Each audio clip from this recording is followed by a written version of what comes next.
This is Dr. Eaves, and I am glad to share some knowledge with you on breast cancer. This is going to be a Q&A session, so I've already got the questions. Hopefully I can supply all the answers for you.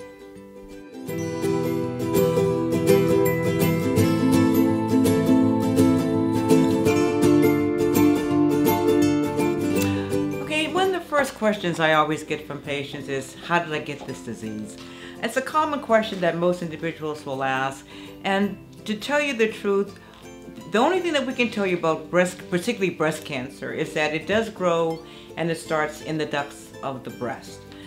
How and who gets it, we can't determine that unless the person has what's called the BRCA1 or the BRCA2 gene, which gives them a higher predisposition.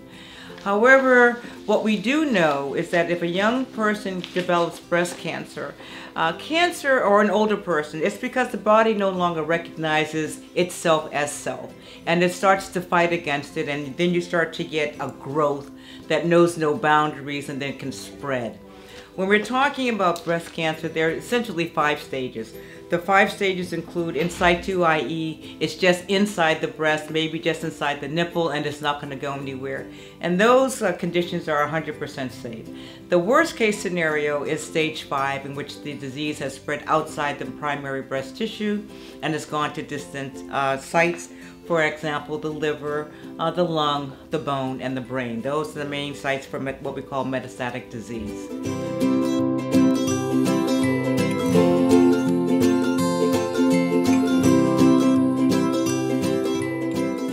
Let's do symptoms based on age. Okay, if I have a person who's premenopausal, i.e. a young woman who is still menstruating, essentially they still have active glandular disease. So one of the things you're looking at that point in time is, how often, number one, do you do a breast exam? Self-exam is probably the key and critical issue in terms of defining a breast cancer. What if they find a lump in the breast, or they find some thickening of the tissue, or some irritation around the nipple? Those are some issues and concerns for breast cancer. So if you feel a lump that doesn't change from within 2 menstrual cycles, you want to have that evaluated by your primary care doctor or whoever you see. For women who are past menopause, the tissue begins to change from ductal to glandular tissue. So you have more fat and less lumpy bumpy.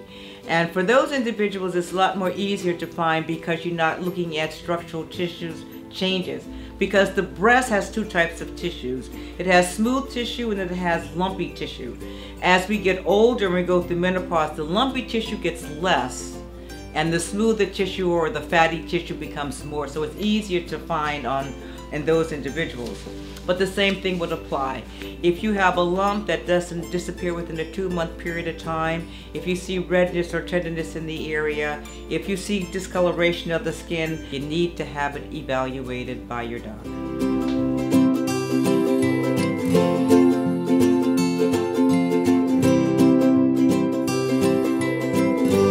Question.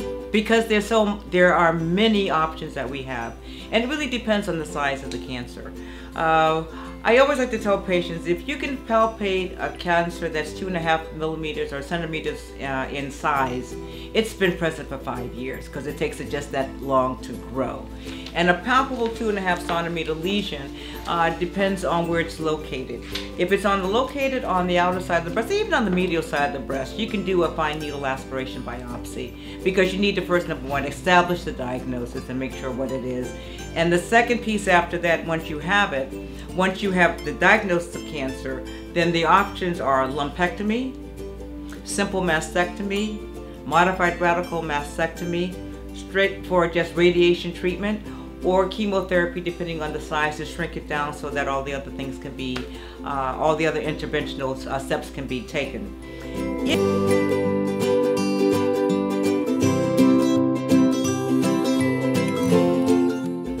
There's angiosarcoma, which is a rare type of breast cancer. From there you have ductal carcinoma in situ. That's something that's just located to the breast.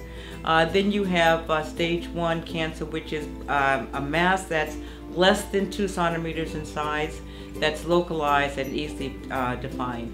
you go to the next stage, which is going to be stage 2. It's a lump that is 2.5 centimeters to 3 centimeters in size.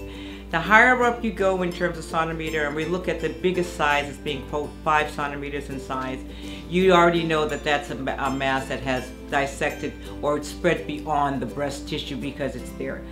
The thing that you have to, that we don't talk about a lot, is whether or not the lesion is medial versus lateral.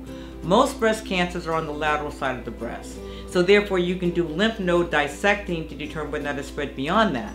However, if it's on the medial side of the breast, it goes into the intrathoracic lymph nodes, for which we cannot sample.